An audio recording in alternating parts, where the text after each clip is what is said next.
Belum join dok. Oh.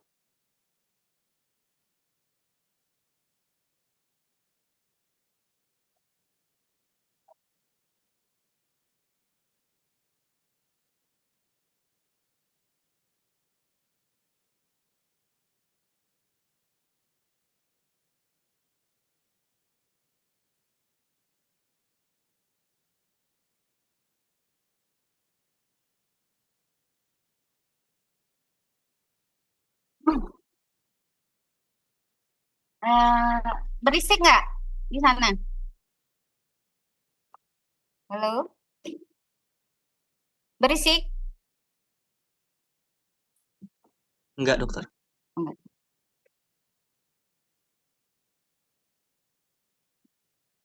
Jadi ini yang lainnya mau kita tunggu atau kita mulai? Mungkin ditunggu 5 menit dulu. Ya.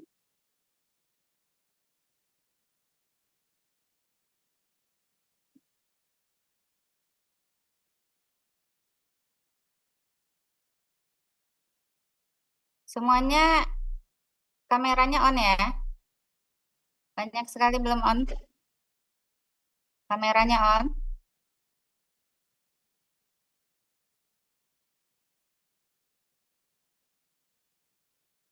Kameranya on semua ya.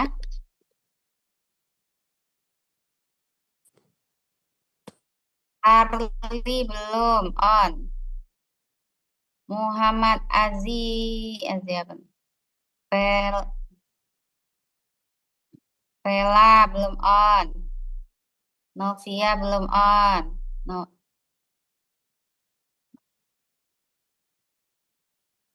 Novia mana Novia? Hadir dokter. Mana kameranya Novia? Naswa, Ainil, Tesya juga belum. Tesya mana Tesya?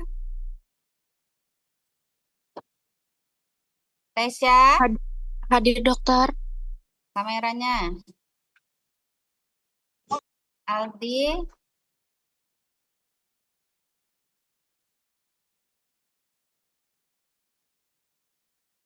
Aldi Kurnia. Aldi Kurnia ada?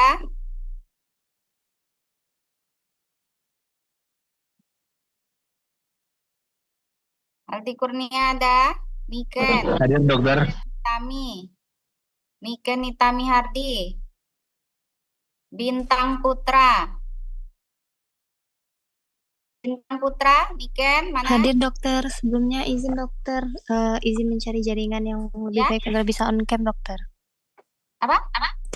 Izin mencari jaringan yang lebih baik untuk bisa on cam dokter. Soalnya jaringan di sini lagi jelek dokter. Jadi gimana dong nanti dengerin kuliahnya? Putus-putus nanti. Ya, Kalau ngeliat share screen bisa sih dokter, tapi kalau ngidupin video mulai nge-lag gitu dokter.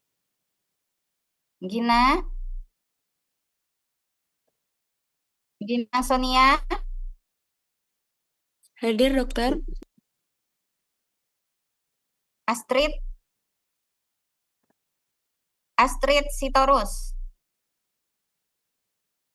Muhammad Saufi, Sitorus Muhammad Saufi,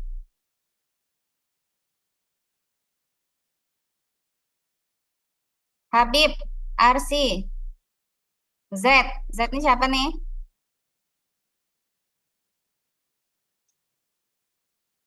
Habib Arsi mana? Habib Arsi, Hadir dokter.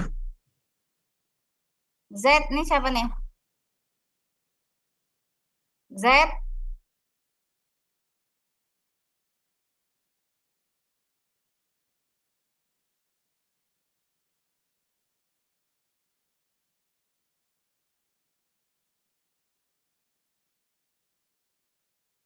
Tesya ini tadi ada ya masuk?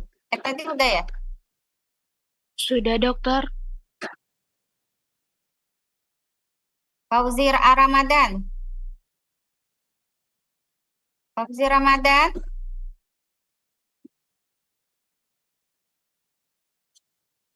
Fauzir Ramadan, Ayo cepet deh, ya. Makin lama juga selesainya ya. Diingetin kawan-kawannya. Fauzi Ramadan kemana? Iya, dokter. Nah, berapa lama lagi nih? 1 menit lagi ya.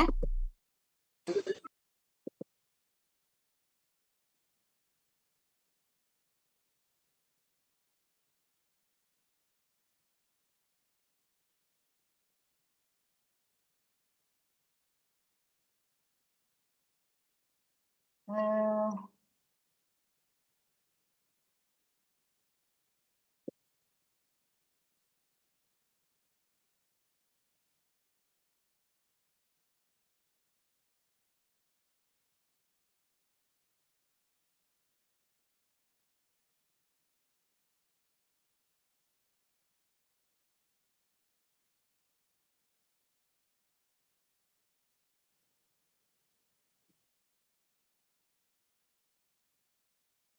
ya, ya. Benarnya bagus kan? Ribut ini. Ribut ini. Benar nak ngajar. Ini Mbak, ketika sudah benda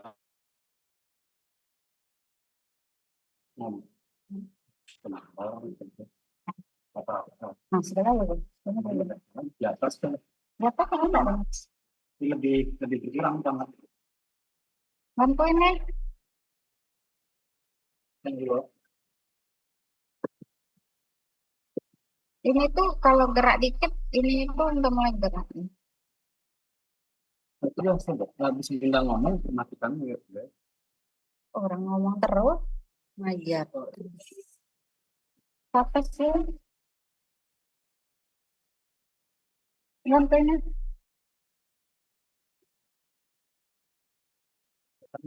Hah?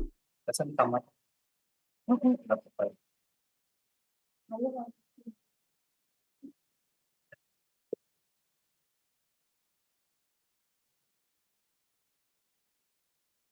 ayo Tentang enak.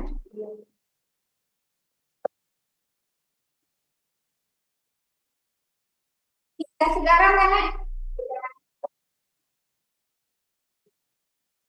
di kamar kita sih, kalau di kamar kakak ada lebih listrik dekat kan.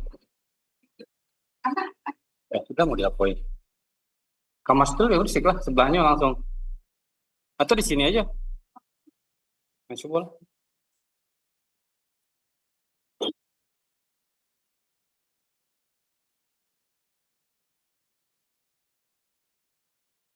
Yang di sini Beh, lantai aja sini aja. Sini enak.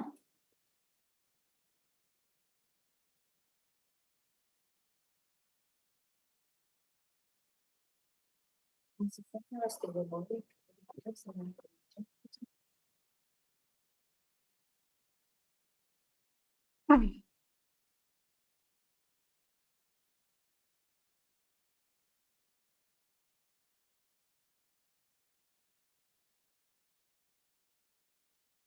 Ah, bentar ya. Adminnya ada ya? Admin untuk join ini? Halo? Ketuanya mana? Ya, dokter. Admin untuk yang join-join ini siapa? Kamu? Bang Heri akademik, dokter. Bang Heri ya? Oh. Saya hitung absen cuma yang sampai sekarang ya, karena kita akan mulai. Kalian tahu jam saya juga sudah telat masuk ya. Saya screenshot dulu semua yang ikut. Nama-namanya. Yang lewat dari sekarang saya tidak hitung absen ya.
Oke, kita mulai ya.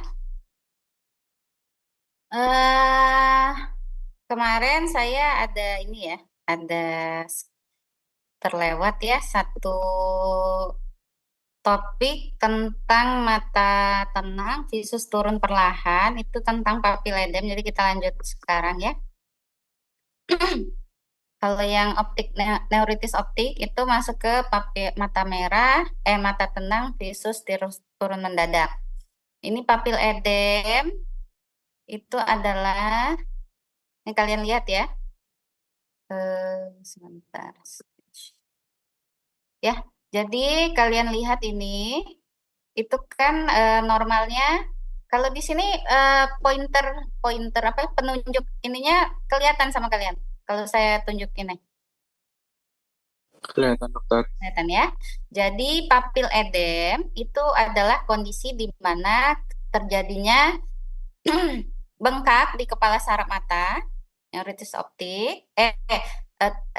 Bukan. Maksudnya bengkak di saraf mata, papil swelling itu khas dua mata.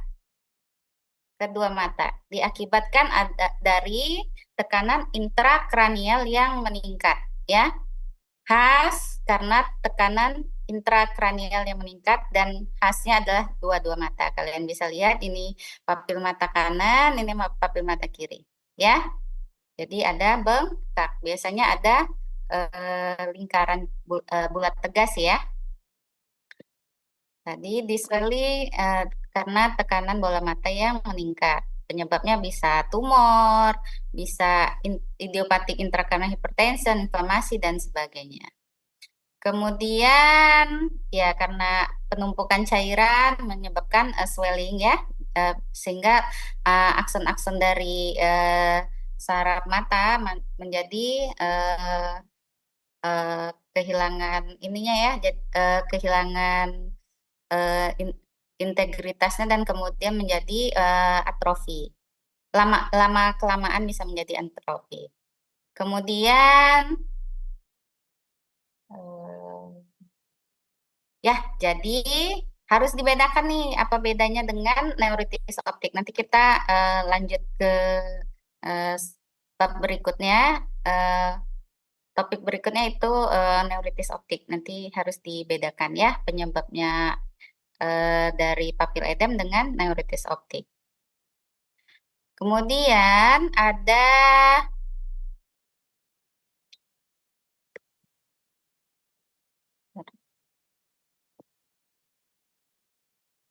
biasanya bisa terjadi asimptomatis ya awalnya, walaupun sudah terbentuk swelling di optic disc, namun bisa saja penglihatan masih normal. Itu khasnya untuk papil edem ya. Kemudian lama-kelamaan sudah berat baru menimbulkan kelainan gangguan visual ya. Biasanya karena dia penyebabnya tekanan intrakranial yang meningkat, dia ada juga gejala-gejala sistemiknya yaitu nyeri kepala, mual, muntah ya, ada tinnitus ya. Kemudian ya terjadinya gangguan penglihatan yang transien, kemudian bisa terjadi kehilangan lapang pandang yang awalnya di perifer kemudian menjadi di sentral. Bisa beberapa pasien juga bisa terjadi diplopia, namun jarang terjadi ya binokular diplopia. Binokular diplopia ini adalah maksudnya gini ya, jadi diplopia itu terjadi saat dia memakai kedua mata. Saat salah satu mata ditutup, maka diplopianya akan hilang. Itu khas binocular diplopia. Kenapa terjadi binocular diplopia? Karena karena dia intrakranial, maka beberapa saraf saraf penggerak mata itu bisa saraf 3, 4, 6 itu terganggu ya. Kemudian ya itu adanya peningkatan tekanan intrakranial. Biasanya bisa pemeriksaan penunjang itu OCT yang saya bilang kemarin itu yaitu untuk mendeteksi lapisan-lapisan saraf ya, apakah ada swelling atau tidak. Jadi yaitu sebenarnya untuk kelainan dari saraf optik tadi, yang papil tadi itu macam-macam yang menyebabkan swelling ya. Salah satunya tadi papil edem, yang penyebabnya adalah murni tekanan intrakranial. Jadi hipertensi itu juga bisa menyebabkan hipertensi yang berat, juga bisa menyebabkan namanya optik neuropati juga, menyebabkan juga sama bentukannya. Jadi harus selain dari funduskopi, jadi kita juga anamnesa dan pemeriksaan penunjang lainnya. CT scan, MRI, dan sebagainya. Untuk menyingkirkan dari apakah ada SOL atau venous sinus thrombosis dan sebagainya. Pak, ini grading dari papil edem ya, cukup tahu aja ada gradingnya dari ringan sampai berat. Kemudian, nah ini yang paling banyak ya diferensial diagnosisnya ya. Ya cukup juga kalian tahu bahwa ini banyak, makanya dari anamnesa, pemeriksaan fisik dan pemeriksaan penunjang baru bisa ditegakkan diagnosa definitifnya. Manajemennya itu diobati dulu penyebabnya. Kalau tumor ya diangkat tumornya. Kalau dia penyebabkan IH biasa penyebabnya dari berat badan yang tinggi, merokok dan sebagainya, itu harus diobati. Jadi untuk menyelamatkan penglihatan. Kemudian manajemen berikutnya itu simptomatik ya. Misal dia nyeri, maka diberikan anti nyeri ya. Dia mual muntah, diberikan anti muntah. Sekian untuk papil edem. Ada yang mau ditanyakan?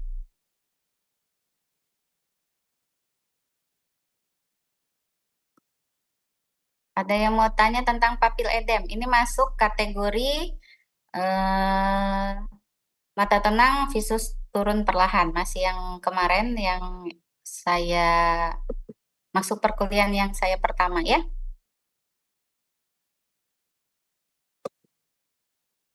Tidak ada yang bertanya, kita lanjut. Mata merah visus turun mendadak.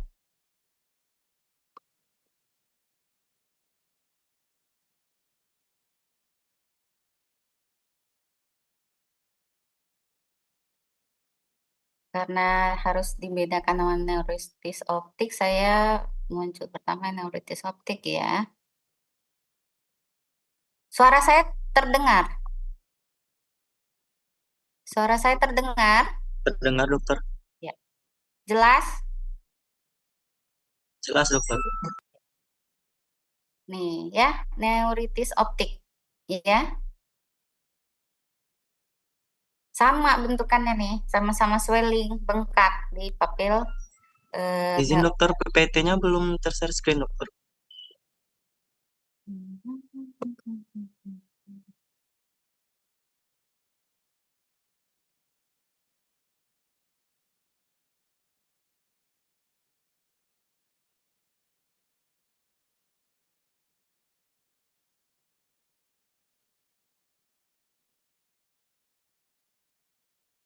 Sudah? Sudah dokter. Ini PDF. Sorry.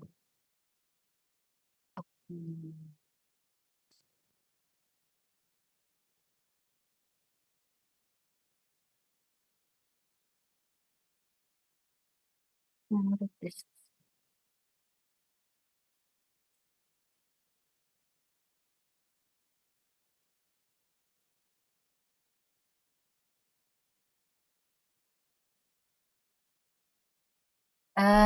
Sebenarnya kalau yang untuk mata tenang visus turun mendadak, ini memang kompetensi kalian jauh ya. Maksudnya kompetensi di 1, 2, 2, 3 ya. Kemudian ya kalian perlu tahu tetap, bukan berarti tidak dipelajari ya. Untuk tata laksana tetap tata laksana dan diagnosa definitifnya harus ke dokter mata.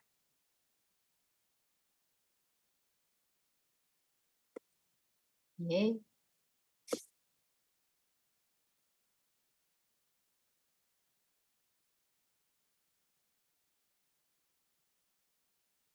Neuritis optik, ya. Sama ya bentukannya. Paling sering itu unilateral, namun bisa terjadi juga bilateral. Ya, jadi bagaimana sih cara mendiferensial diagnosa itu menyingkirkannya? Yaitu kalau biasanya kalau neuritis optik itu tidak ada gejala sistemiknya seperti nyeri kepala atau mual muntah ya. Kemudian juga eh, usianya juga diferensial diagnosa dengan yang lain itu biasanya kalau optik neuritis biasanya pada individu yang muda yaitu di bawah 40 tahun. Biasanya juga kalau neuritis optik walaupun ada beberapa yang idiopatik itu biasanya ada penyebabnya sebelumnya. Baik itu multiple sklerosis maupun itu pasca infeksi atau intrainfeksi, kemudian setelah vaksinasi bisa terjadi ya. Nah, akut, unilateral atau bilateral, kemudian terjadinya gangguan dari optic nerve seperti gangguan penglihatan, gangguan melihat warna dan gangguan kontras. Kemudian khas untuk kelainan-kelainan yang ada di saraf optik ini terjadi RAPD ya. Kemudian apabila ternyata ada pemeriksaan ciri-cirinya sama di atas, hanya saja ternyata optic nerve-nya kok normal. Nah, itu bisa kita kategorikan namanya retrobulbar optic neuritis. Jadi retrobulbar optic neuritis itu maksudnya optic neuritis yang terjadi setelah optic nerve ya di belakangnya. Ya, kemudian biasanya yang tidak ada itu cuma ini aja swellingnya tidak ada, tapi RAPD ada, decreased vision ada, uh, decreased color vision juga ada, sama kontras. Kemudian paling banyak tuh idiopatik, tapi beberapa juga ada penyebabnya adalah autoimun, demyelinating lesion seperti multiple sclerosis, infeksi dan inflamasi. Biasanya yang healthy male, tapi ada juga yang male, biasanya di bawah 50 tahun. Paling banyak sih penyebabnya adalah multiple sclerosis, ada juga neuromyelitis optica. Kemudian ada autoimun, infeksius, dan post vaksinasi. Jadi dari anamnesa kita bisa gali ya penyebab dari optik neuritisnya apa. Jadi sebelumnya kenapa Bu ada batuk pilek, demam dan sebagainya, apa habis vaksin dan sebagainya. Ya. Kemudian patogenesisnya ya yaitu inflammatory proses dari optik nerve. Kemudian treatmentnya kortikosteroid megados ya. Jadi kita ambil protokol dari ONTT itu menggunakan methylprednisolone IV megados yaitu kalau dewasa 4 kali 250 gram selama 3 hari kemudian dilanjutkan per oral. Sekian untuk neuritis optik. Ada yang mau ditanyakan?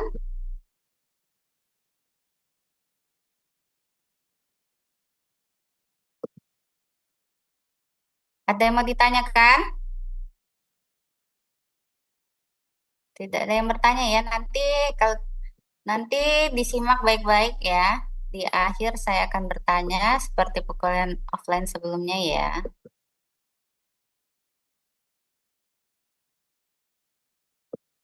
Next, tentang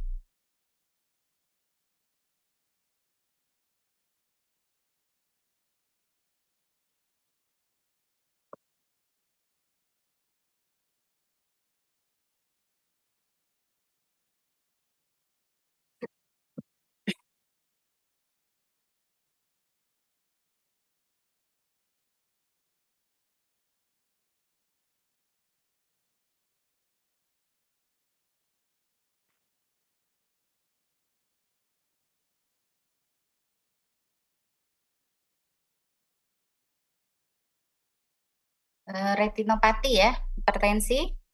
Sudah terlihat slide-nya? Slide-nya masih di optik neuritis tadi, dokter. Oke.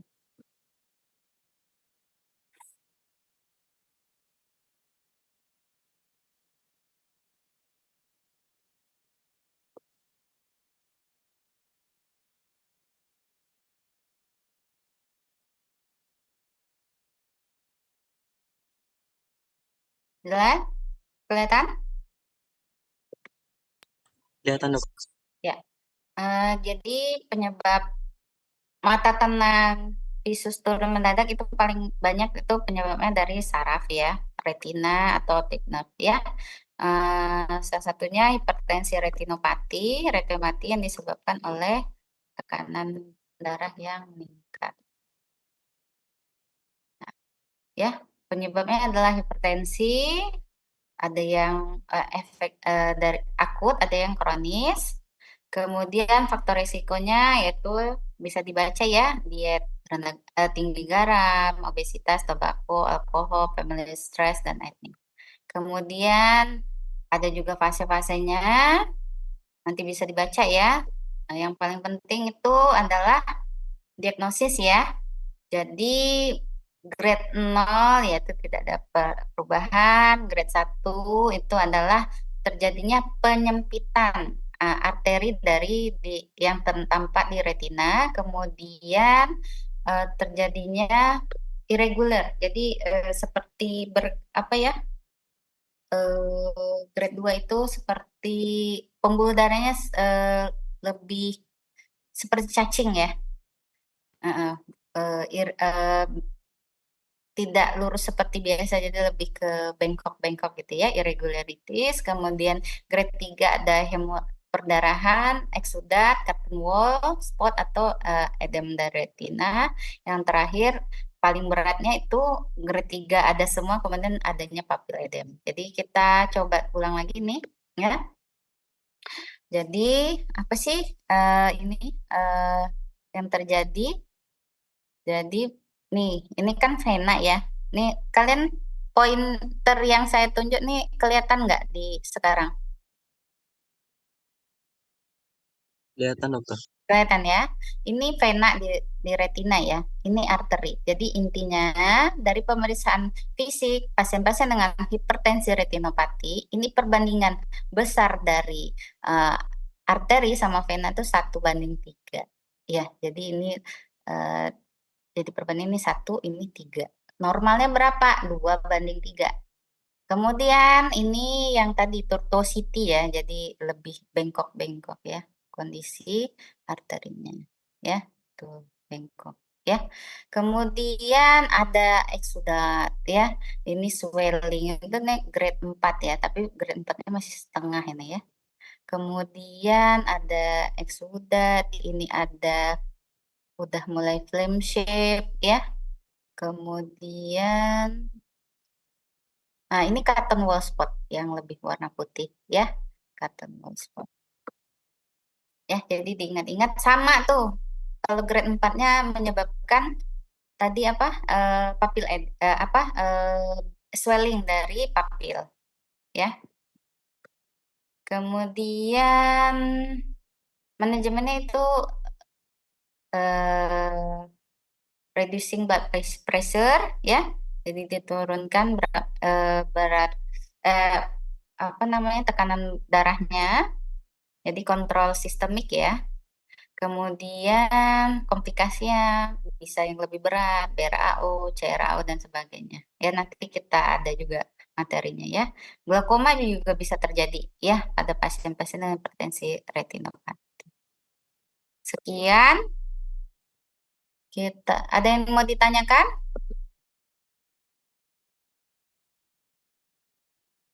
Tidak ada? Terpinter ya. Retinopati diabetik. Nih, retinopati yang tadi yang disebabkan oleh tensi tinggi ya. Kalau sekarang disebabkan dari gula darah ya yang tinggi.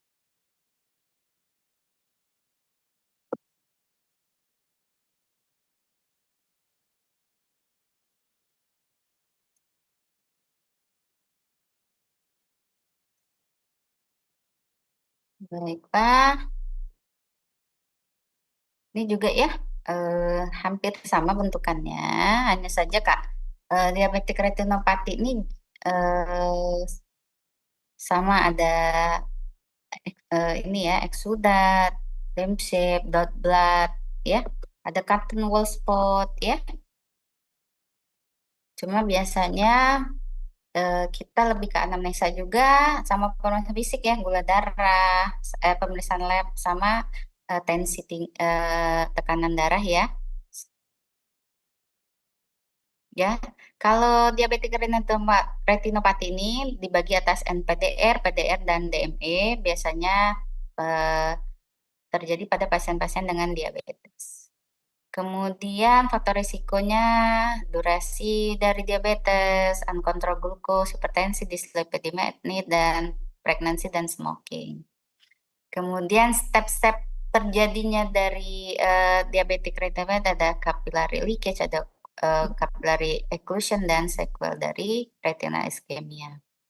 NPDR itu apa sih yang terjadi? Ya, nanti kalian bisa baca lebih ini lagi yang terjadi yang tampak di pasien-pasien dengan NPDR itu dot blood hemorrhage. Jadi ada titik-titik merah perdarahan yang disebut pasien-pasien dengan NPDR. NPDR ini non proliferatif ya, Dek ya. Berarti tidak ada pembuluh darah baru ya, neovaskular. Terus kemudian ada juga dari cotton wall spot. Gimana sih bisa terbentuk? Kalian bisa baca ya, nanti slide-nya saya berikan. Kemudian DME ya, DME ini juga menimbulkan hair exudate biasanya di makula ya. Kalau dot blood sama ini tadi kontinuoso itu dominannya di perifer ya. Namun kalau tidak ada space lagi di perifer dia akan ke sentral. Hair exudate ya.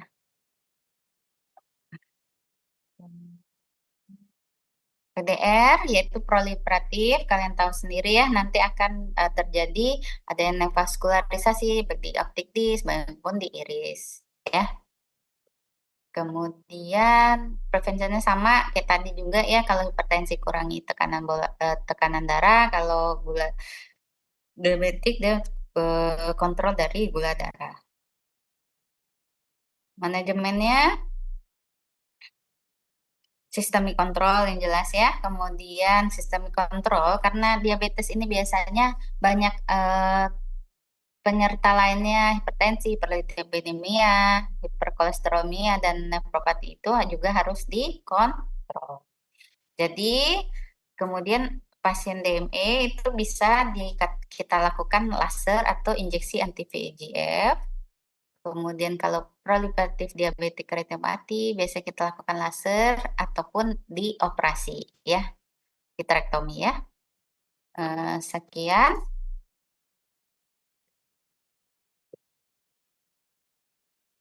Kita lanjut next. Banyak ya kuliahnya ya.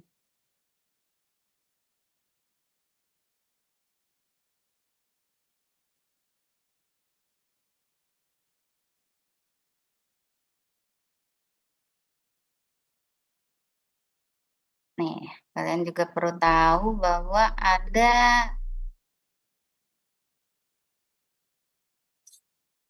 central retina artery occlusion.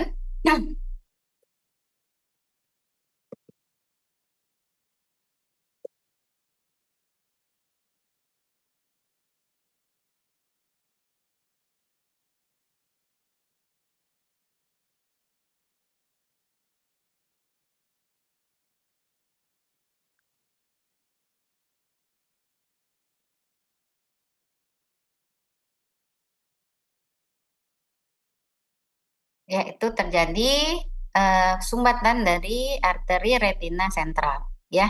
Hasilnya ya deh, ingat cherry red spot biasanya jadi juga opacity makula di sekitarnya ya, cherry red spot.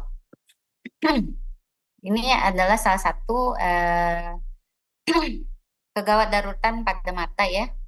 Jadi apabila terlambat tata laksana maka akan bisa terjadi buta total dalam waktu yang singkat. Jadi terjadi gangguan dari gangguan pembuluh darah di retina. Faktor risikonya adalah faktor usia, male, bias smoking, hipertensi, dan sebagainya. Ya.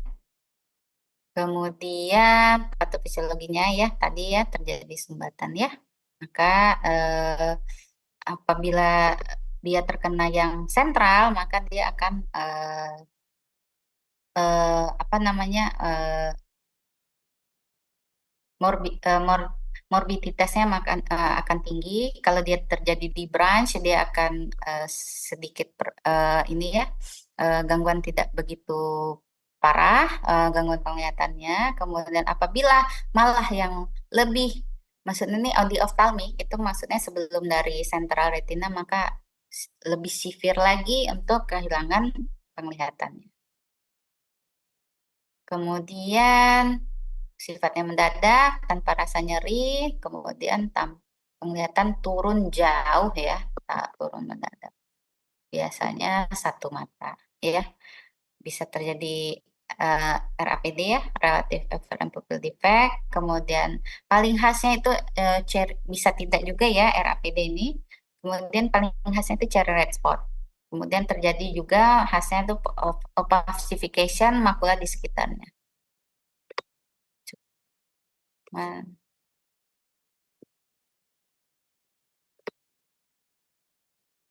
oke, kalau pasien begini kalian harus langsung rujuk ke dokter mata. Ada yang mau ditanya?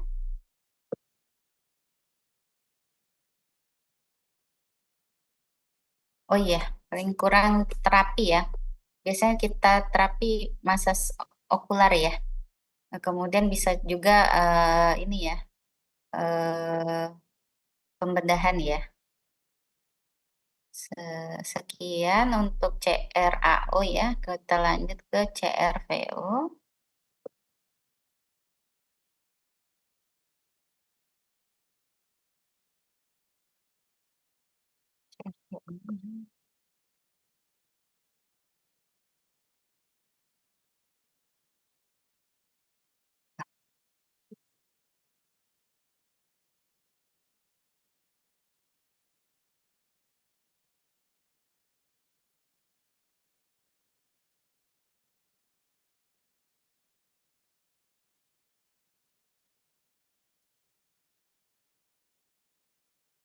Ya, ini bedanya sama arteri tadi ya, ini lebih ke flame shape ya.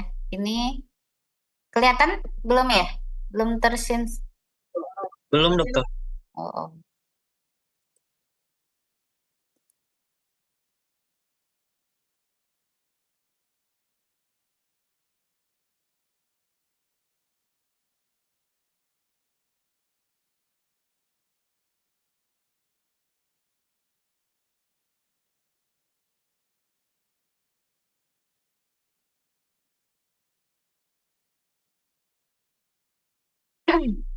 Ini vena ya, oklusi dari pembuluh vena sentral. Kita bisa kalian lihat ini ada flame shape, ada swelling juga dari papil. Sumbatan dari pembuluh retina, ada yang non iskemik, ada yang iskemik. Kemudian genesisnya trombogenesis, involving vessel damage, dan hypercoagulability. Stasis dan hypercoagulability. Faktor risikonya hampir sama ya tadi ya. Ada tambahan oral contraceptive pill. Sama raise intraocular pressure. Kemudian biasanya unilateral, mendadak ya. Biasanya yang non iskemik itu penglihatannya tuh tidak turunnya tidak jauh ya. Ini bisa kita lihat diagnosis kliniknya. Biasanya penglihatannya gangguan penglihatan mild to moderate. Biasanya tidak ditemukan RAPD, kalaupun ada mild. Kemudian bisa ditemukan tortuosity dan sebagainya tadi ya, rim shape, catumull spot ya. Kemudian kalau CRVO biasanya lebih berat, yang iskemik ya, non perfuse itu biasanya penglihatan lebih berat, gangguan penglihatannya, biasanya juga ada RAPD. Yang tadi saya lihat kan pertama itu yang iskemik ya deh, adanya RAPD ya, gangguan di papil tadi ya, severe dysedem ya, severe dysedems. Kemudian ya laboratorium testingnya yaitu rata-rata yaitu laboratorium testing untuk iskemia ya. Ada blood pressure, ASR, dan EKG dan sebagainya. Additionalnya apabila bilateral ya, ada kita harus chest X-ray dan sebagainya. Kalian bisa baca ya. Kemudian manajemennya yang jelas itu apabila tidak ada edem di makula itu biasanya kita hanya regulasi sistemik gitu ya. Regulasi sistemik lebih konservatif. Kemudian nanti pembuluh darahnya akan terabsorpsi sendiri. Namun apabila terjadi makula edem maka kita akan suntik anti-VJ. Komplikasi bisa makula edem, perdarahan vitreous, dan glaukoma neovaskular. Sekian untuk CRVO. Terakhir adalah retina detach ya, atau ablasio retina ya.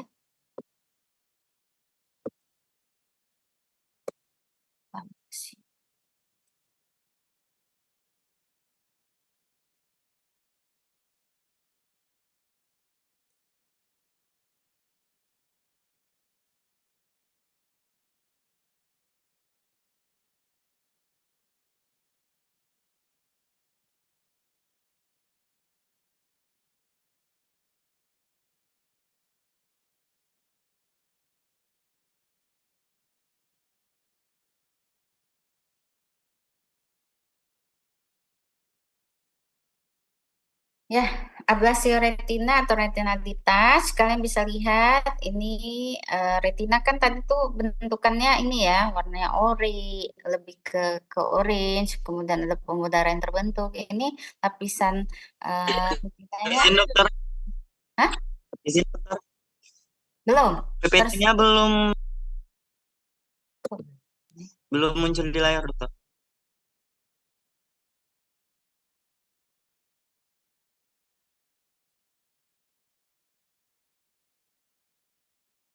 Ya. Ya, kalian bisa lihat ini warnanya putih, ini ada ya, ada robekan, ini juga robekan, ini warna putih ya. Berbeda ya sama retina yang tadi ya, yang kalian lihat. Jadi lepasnya retina ya. Terjadi apabila terdapat cairan di subretinal antara retina neurosensori dengan RPE.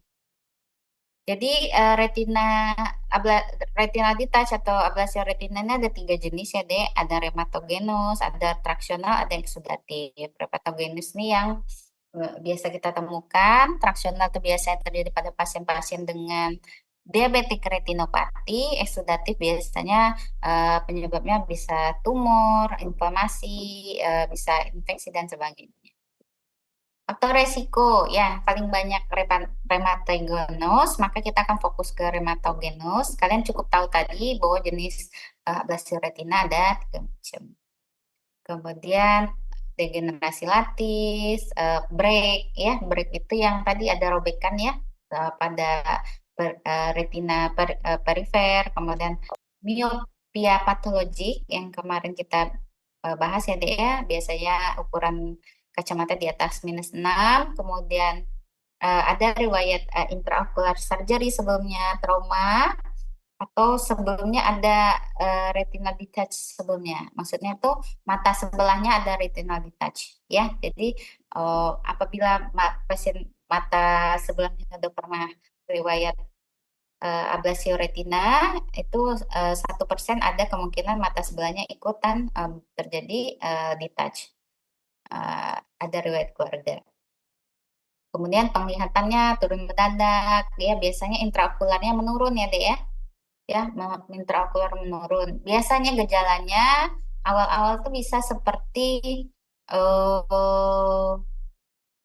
mm, melihat sesuatu benda, misalnya seperti nyamuk, itu kita bilang eh fot- ini ya namanya eh,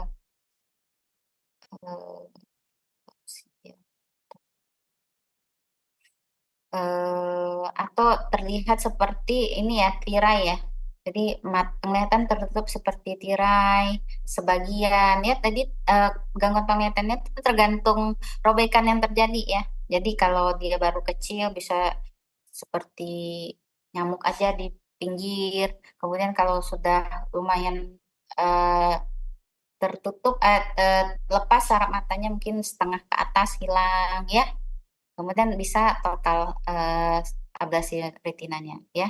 Jadi gangguan penglihatannya eh, tergantung dari besarnya eh, retina yang lepas. Kemudian ada juga namanya fotopsia ya. Fotopsia.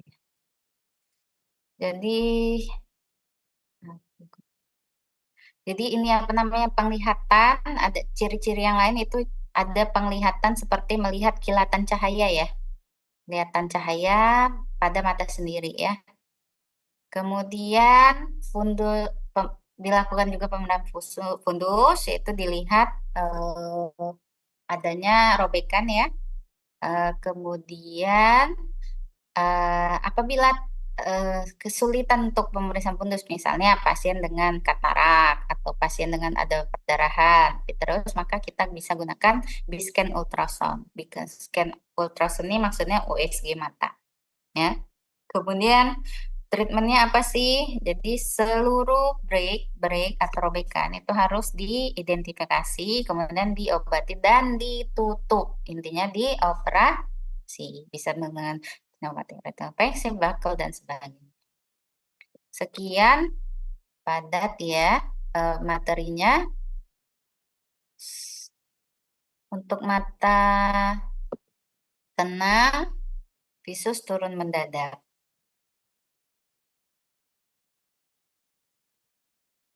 Ini yang audio nih siapa ini? iPad audio, nggak ada nama. Baru masuk kan ya?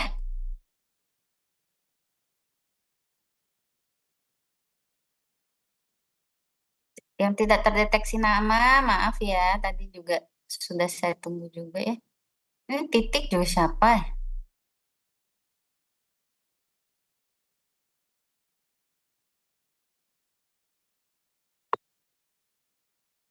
Baik, ada yang mau ditanya dari semua perkuliahan tadi? Ada yang mau ditanya, Dek?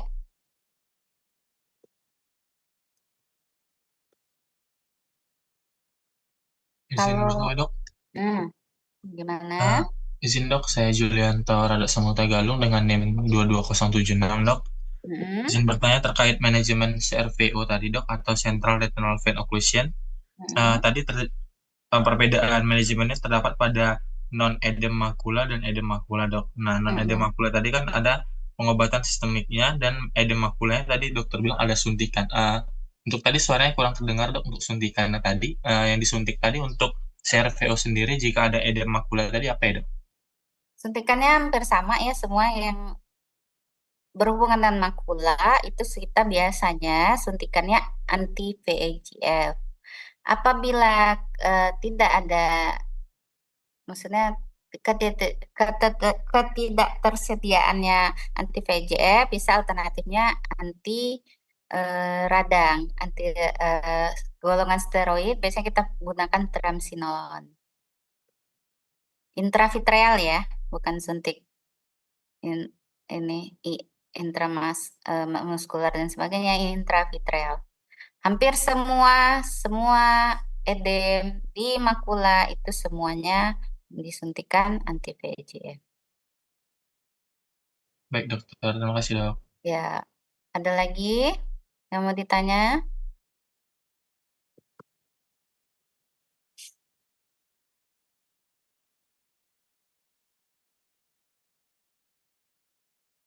Tanya, baiklah. Saya akhiri perkuliahan hari ini. Semoga bermanfaat ya. Mohon maaf lahir batin. Udah pada di kampung halaman ya?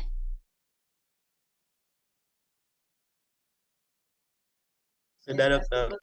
Ah, ya. Ini kok jadi tambah sedikit yang kuliah ya? Tadi 92 jadi 89.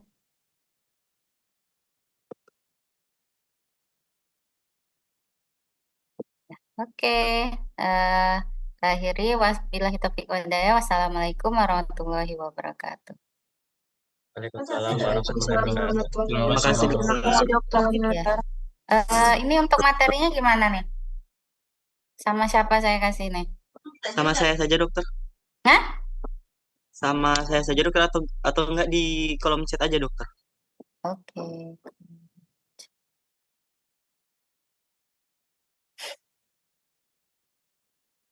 Mana kolom chat namanya?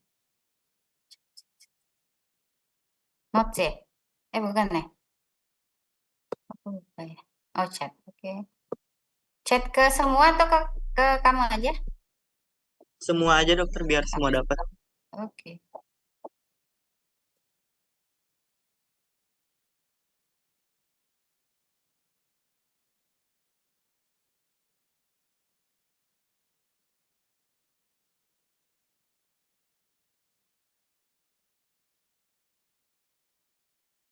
Yang pertemuan pertama udah kan? Pertemuan pertama udah dokter. Sentra arteri.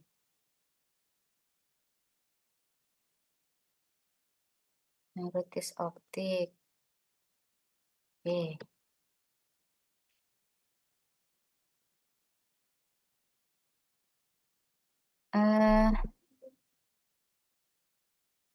Nanti aja ya, agak ini ya.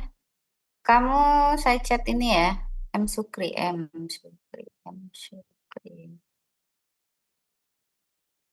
Nah, saya chat nomor HP ya, nanti chat ke saya.